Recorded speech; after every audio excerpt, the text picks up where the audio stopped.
단둘이 살던 살림에 현보가 잡혀갔으니 누구를 믿고 살 것이랴.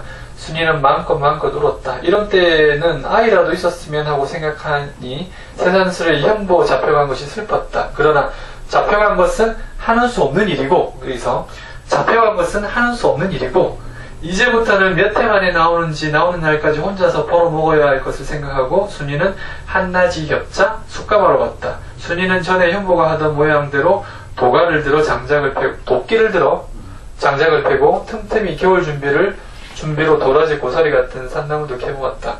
그래서 처음에 현보가 잡혀갔으니 눈물이 나는데 이럴 때는 누구라도 눈물이 나는 것이 맞고요. 하지만 현실적인 문제를 내가 감당해야 한다면 마냥 울고 있을 수만은 없는 거예요. 그래서 여기서 순이가 이렇게 얘기하잖아요. 그러나 잡혀간 것은 하는 수 없는 일이고 하고 이제 하러 가는 거예요. 숯을 만들어 가는 거예요. 그래서 마냥 울고만 있을 수는 없지, 현실적인 문제를 해결하기 위해서. 그래서 순이는 비록 슬프지만 움직이는 거예요. 비록 아프고 슬프지만 생활을 위해서 움직이면 그 아픔과 슬픔 역시 지나가는 일임을 알게 돼요. 비록 힘들지만 살아갈 수 있음을 알게 돼요. 풍요로운 현대에 있어서 문제가 뭐냐면 풍요롭다 보니 마냥 주저앉고 울어요. 내가 현실적인 생활을 위해서 살아가자고 풍요롭다 보니까. 또 자식이라면 내가 그렇게 울고 있으면 부모가 또 먹여 살려주니까, 또 아내라면 내가 그렇게 울고 있으면 남편이 먹여 살려주니까, 또 내가 남편이라면 내가 그렇게 울고 있으면 또 누가 또 나를 또 도와주니까. 이게 사실은 풍요로운 현대의 문제예요. 그래서 감정병으로부터 나오지를 못해요. 여기서 순이처럼 비록 내가 마음이 슬프지만 먹고 살기 위해서 이렇게 움직이다 보면 그 슬픔, 그 달동네가 지나가는 것을 알게 되거든요. 무슨 슬픔이든 부모가 돌아가셔도 그 슬픔도 지나가는데, 현모가 잡혀가도 결국은 그 슬픔도 지나가고 현모도 나올 거란 말이에요.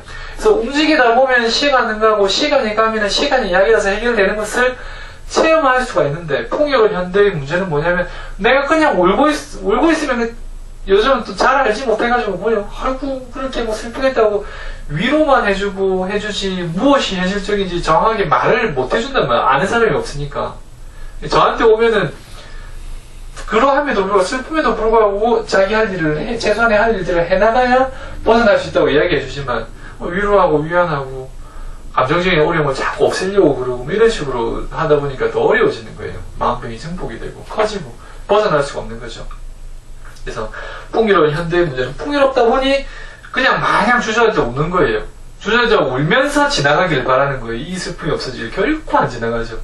그런 웃는 방법으로는. 그런 식으로 달동네 통과 절대 안 돼요. 달동네 통과 어떻게 하냐면 달동네에도 불구하고 내 생활을 해나가는 거예요. 그럼에도 불구하고 움직여보는 것이고, 그런 병은 나아요. 그래서 풍요로운 현대의 병입니다. 사실 이 감정병들은 풍요롭기 때문에 오는 병이죠. 그 다음 쭉 뒤로 넘어가서 15페이지, 14페이지.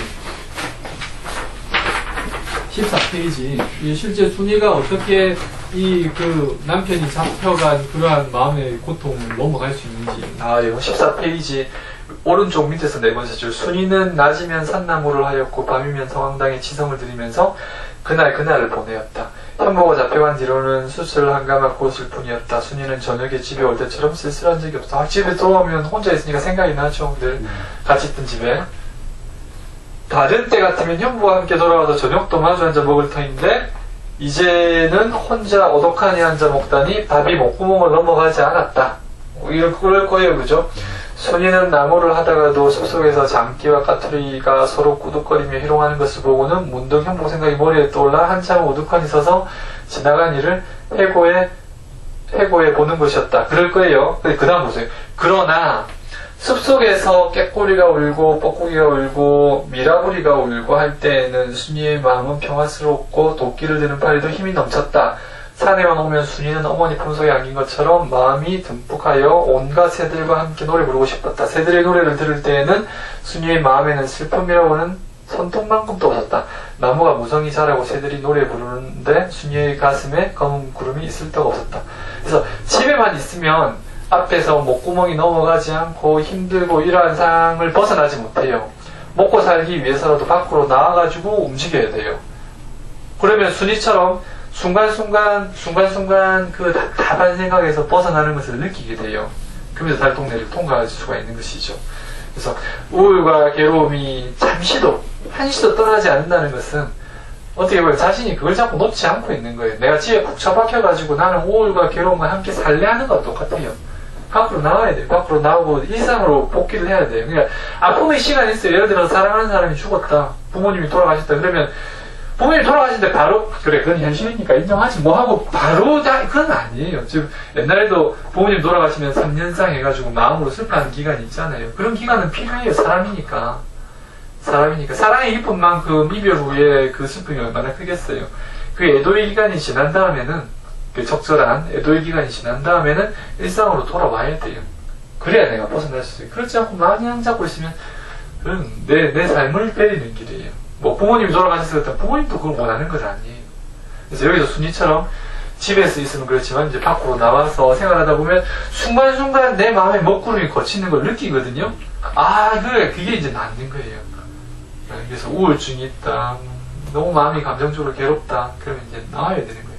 너무 오랜 세월 그렇게 살았다 그럼 나와야 되는 거예요. 혼자서 집에 처박혀 있으면 나는 우울하고 살래 이거 다를 바 없네. 내가 우울을 잡고 있는 거예요. 우울을 내가 잡으면서 우울이 안 없어진다고 괴로워하는 거예요. 아주 어리석은 일이죠.